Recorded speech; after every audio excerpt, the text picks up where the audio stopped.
नमस्कार आदाब, मैं हूं फराज चौधरी। आप देख रहे हैं इंडिया फाइन न्यूज़। आज हर किसी के घर में एक ना एक कार या मोटरसाइकिल ज़रूर होती है। फिर चाहे वो छोटी हो या बड़ी हो, सस्ती हो या महंगी हो, होती ज़रूर है। पर अब वो वक्त भी दूर नहीं है कि जब आपको अपनी मन पसंदीदा गाड़ियों को घरों में ही रखना पड़ेगा। क्योंकि जैसे दिन पर दिन लगातार पेट्रोल और डीजल के दाम बढ़ रहे हैं, किसकी हिम्मत होगी भाई इनको इतने महंगे दाम पर खरीदने की। आज इस वीडियो में इसी पर बात करेंगे। 3 चीज़ होंगी। पहले, कुछ सवाल जिनके जवाब जानने आपको बहुत ज़रूरी हैं। दूसरा, कुछ ऐसे लोग जो दुनिया भर में बहुत पॉपुलर हैं, बहुत फेमस हैं, पर फिर भी बेकार हैं, किसी काम के नहीं हैं, मैं कहूँगा अंधे हैं।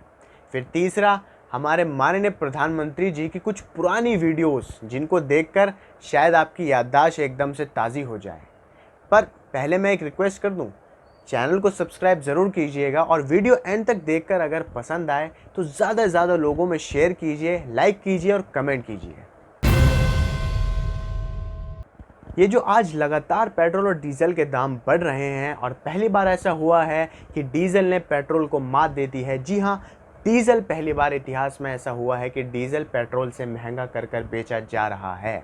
तो ऐसे में पहला सवाल आता है कि पेट्रोल और डीजल कब और क्यों महंगे बेचे जाते हैं। तो इसको समझने के लिए आपको ये भी समझना होगा कि जो पेट्रोल और डीजल के दाम होते हैं ये कई तरीके से नापे जाते हैं। इसमें जो पूरी दुनिया की तेल की कीमत होती है, ग्लोबल ऑयल प्राइस होता है, उसका बहुत बड़ा रोल होता है। फिर जो आपकी देश की गवर्नमेंट है वो उस पर कितना टैक्स लगा रही है, इसका भी इस पर बहुत प्रभाव पड़ता है। और इस वक्त महामारी के दौर में आपको बता दूं कि जो क्रूड ऑयल है, जो कच्चा तेल है, उसकी कीमत गिरी है, वो सस्ते में मिल रहा है। तो ऐसे में भी भारत में पेट्रोल और डीजल क्यों महंगा करके बेचा जा रहा है, ये एक बहुत बड़ा सवाल उठता है जिसका जवाब मैं आपको अगले प्रश्न में देने वाला हूँ। अभी आप ये समझ लीजिए कि पेट्रोल और डीजल के दाम जब बढ़ते हैं तो इसमें एक बहुत बड़ा रोल निभाती है किसी भी देश की सरकार, वहाँ की गवर्नमेंट। क्योंकि ये जो फ्लक्चुएशंस होती हैं, ये जो चेंज होता है प्राइस, ये बार बार कच्चे तेल की कीमत भी ऊपर नीचे होती है, ग्लोबल प्राइस ऑयल भी ऊपर नीचे होता है, पर ज़्यादातर रोल इसमें गवर्नमेंट का होता है। अब सवाल आता है कि क्या भारत के लोगों को महंगा तेल बेचकर उनके साथ नाइंसाफ़ी की जाती है। जवाब है हाँ, भारत के लोगों के साथ ऐसी नाइंसाफ़ी हमेशा से की गई है। आप सोचिए, जब दुनिया भर में कच्चे तेल के दाम बढ़ते हैं तो जो ग्लोबल ऑयल प्राइस है, जो दुनिया की तेल की कीमत है, वो भी बढ़ जाती है। तो लाजमी है कंज्यूमर्स को, लोगों को तेल महंगा करके बेचा जाता है और वो खरीदेंगे, वो खरीदते भी हैं क्योंकि ये एक बहुत ज़रूरी चीज़ है। पर अगर इसका उल्टा हो जाए, अगर कच्चे तेल की कीमत गिर जाए तो ग्लोबल ऑयल प्राइस, जो दुनिया भर में कच्चे तेल की कीमत है, वो भी गिर जाएंगी और उसके बाद अलग अलग देश के लोगों को तेल सस्ता करके बेचा जाएगा। पर भारत में इसका बिल्कुल उल्टा होता है। जब कच्चे तेल के दाम गिरते हैं तो भारत में और महंगा करके पेट्रोल और डीजल को बेचा जाता है, क्योंकि यहाँ की सरकार जो जा चुकी है या जो अभी है सत्ता में, वो पेट्रोल और डीजल पर बहुत भारी टैक्स और लिवेज लगा देते हैं, जिसके कारण बहुत महंगा करके लोगों को पेट्रोल और डीजल दिया जाता है। यानी दुनिया भर में कुछ भी होता रहे, भारत में आपको तेल महंगा ही मिलने वाला है। इनफैक्ट आंकड़ों की अगर माने तो फरवरी में केंद्र और राज्य सरकार ने 107% 107% टैक्स कलेक्ट किया था। इसमें एक्साइज ड्यूटी और वैट दोनों शामिल थे, जो कि मई 2020 में बढ़कर 256% यानी 256% तक हो गया था। अब आप सोचिए कि 3 महीने के अंदर सरकार ने पेट्रोल और डीजल से कितना भारी टैक्स कमाया है। यानी दुनिया भर में जब कच्चे तेल के दाम गिरेंगे तो सरकार उस मौके का खूब फ़ायदा उठाएगी, अलग अलग टैक्स लगा दिए जाएंगे और अंत में आपको और हमें ही भुगतना पड़ेगा, शिकार हम ही बनेंगे, नुकसान हमारा ही होगा। यानी दुनिया भर में कुछ भी हो, जब भी पेट्रोल पंप पर आप पेट्रोल भरवाने जाएंगे तो उसके साथ आपके पसीने भी छूट जाएंगे। अब इसके बाद जो यूनियन पेट्रोलियम मिनिस्टर हैं धर्मेंद्र प्रधान जी, उन्होंने क्या कहा है वो सुनिए। Petrol diesel price hike did not hit common man, oil minister Pradhan. Due to lockdown, there was 70% reduction in demand for petrol and diesel in April and May. With resumed economic activity, demand is coming back towards normal. In such a scenario, the recent increase in petrol and diesel prices has not impacted the common man. क्या कह रहे हैं इसमें धर्मेंद्र प्रधान?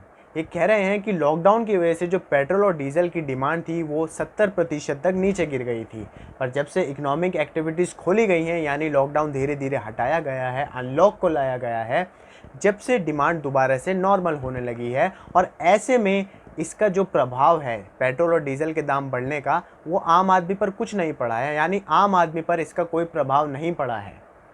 अब आप आगे सुनिए क्या कह रहे हैं। पूरी तरीके से ये अपनी सरकार को बचाना चाह रहे हैं इस बात में। सुनिए। When a problem comes in a family, the person carefully manages the finances to meet the future challenges. The hike in fuel price should be seen like this. ये यूँ कह रहे हैं कि जब किसी परिवार में मुसीबत आती है तो परिवार पैसे बचाकर चलता है आगे के जो फ्यूचर में परेशानियां आने वाली हैं उनके लिए। तो ये जो प्राइस बढ़ाए गए हैं पेट्रोल और डीजल के, उसको इस तरीके से देखना चाहिए। यानी ये कहना चाहते हैं, मैं आपको समझाता हूँ, ये कहना चाहते हैं कि जो सरकार ने पेट्रोल और डीजल के दाम बढ़ाए हैं ना, वो इसलिए बढ़ाई है क्योंकि अभी देश मुसीबत में है, देश के नागरिक मुसीबत में हैं। तो आगे जो मुसीबतें आने वाली होंगी, जो आएंगी आगे मुसीबत, जो भी हो, छोटी हो या बड़ी हो, उन सब से लड़ने के लिए सरकार आपसे पैसा ले रही है, ये यूं कहना चाह रहे हैं शायद। अब आगे बहुत ही इन्होंने बेहतरीन बात करी है, आप वो भी सुनिए। प्रधान said the extra money collected through taxes on fuel was being spent on health, employment and ensuring economic security to the people of the country. प्रधान जी ने यूं कहा है कि ये जो टैक्सेस बढ़ाकर फ्यूल से लोगों से लिए जा रहा है, ये पब्लिक की हेल्थ पर, पब्लिक जो एम्प्लॉयमेंट है, जो इकोनॉमिक एक्टिविटी है देश की, उस पर खर्च किए जा रहे हैं। अब एक इसमें एक बहुत बड़ा यू टर्न आता है जो घूमकर हमें वहीं लाकर खड़ा कर देता है कि सरकार पे जो इतना पैसा था वो कहाँ गया। जो पीएम केयर्स फंड था उसमें लोगों ने इतना डोनेट किया था, वो पैसा आखिर गया कहाँ। जो अलग अलग बड़े बड़े करोड़पति लोगों ने डोनेशन दी थी सरकार को फंड्स में, अलग अलग जो फंड्स होते हैं, स्टेट्स के फंड्स होते हैं, सेंट्रल गवर्नमेंट के फंड्स होते हैं, वो सारे पैसे कहाँ गए। और सरकार ने आरबीआई से भी लोन लिया था, वो कहाँ गया। वर्ल्ड एशिया बैंक से भी लोन लिया था, वो कहाँ गया।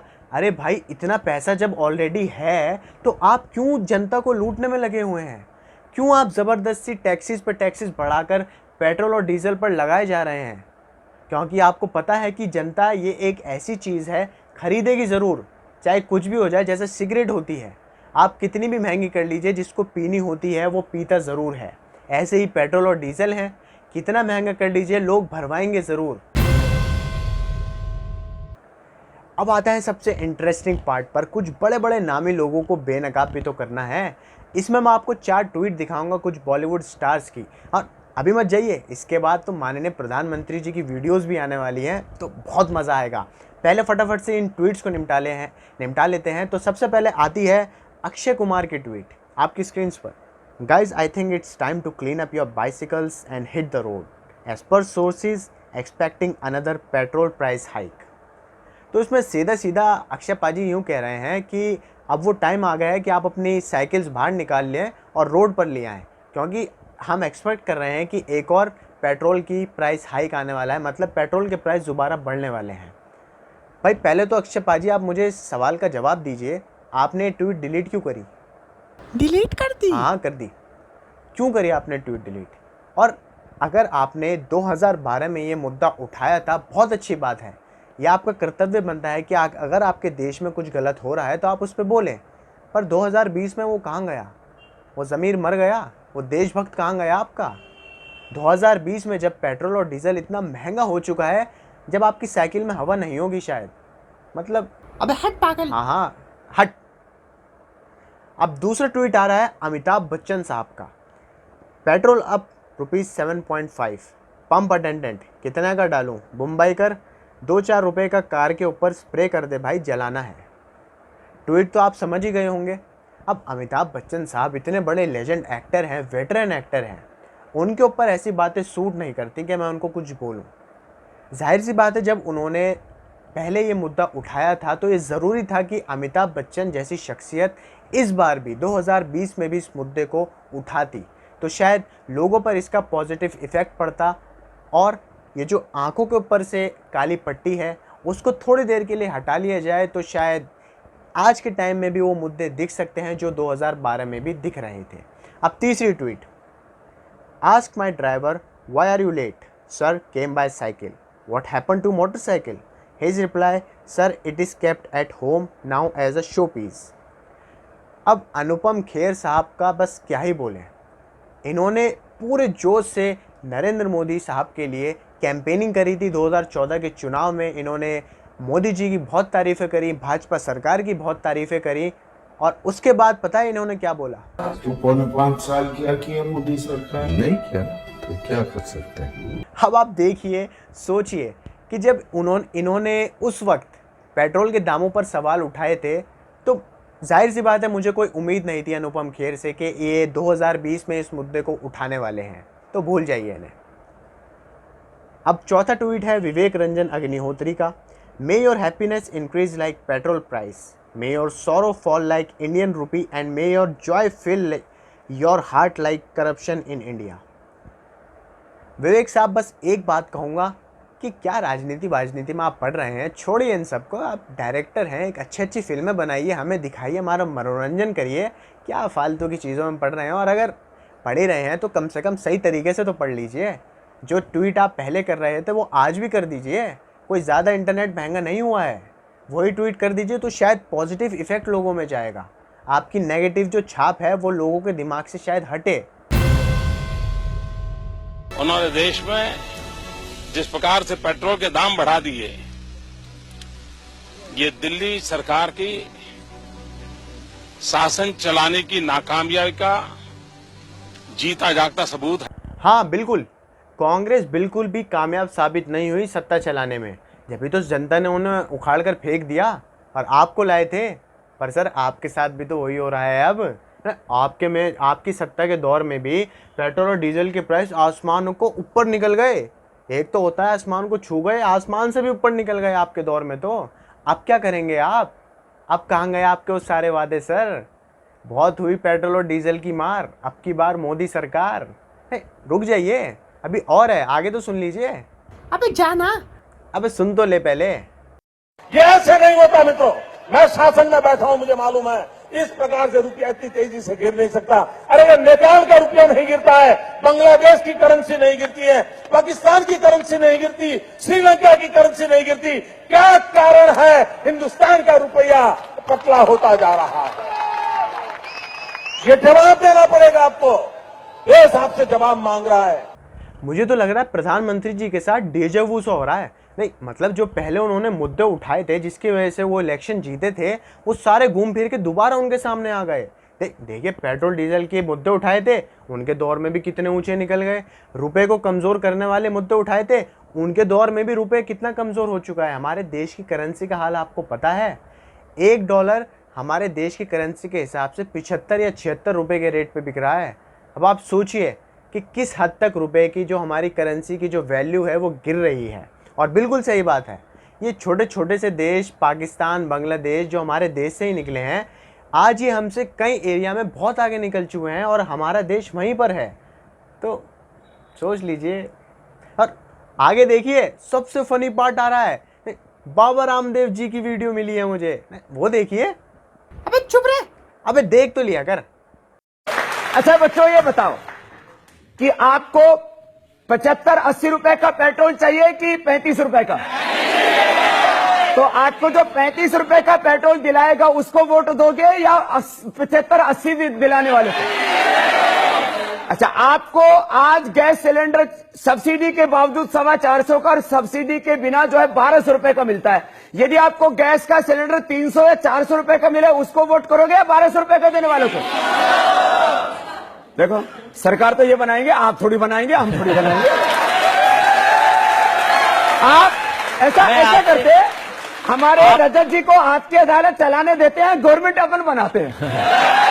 और अच्छा अगली बात सुनो स्वामी जी, ये जो आप सपने दिखा रहे हैं, अरे अभी जो टैक्स लग रहा है 50%, वो 1% पे आएगा। तो प्रैक्टिकल बात कर रहा हूं। अरे इतना अर्थशास्त्र तो हम नहीं पढ़ रखा। रजत जी एक बार सुनो। अरे बाबा जी, आप मुझे पहले ये बताइए, आपने दवा कोरोना की बनाई है या वो सांसों की दवा बनाई है? नहीं, आप सबसे पूछ रहे हैं इतने में नहीं, इतने में दोगे, किसको वोट दोगे? अरे भाई, पहले आप तो मुझे बता दीजिए, आपने दवा आखिर बनाई किस चीज़ की है जिस पर आप पे इतनी सारी FIR हो गई?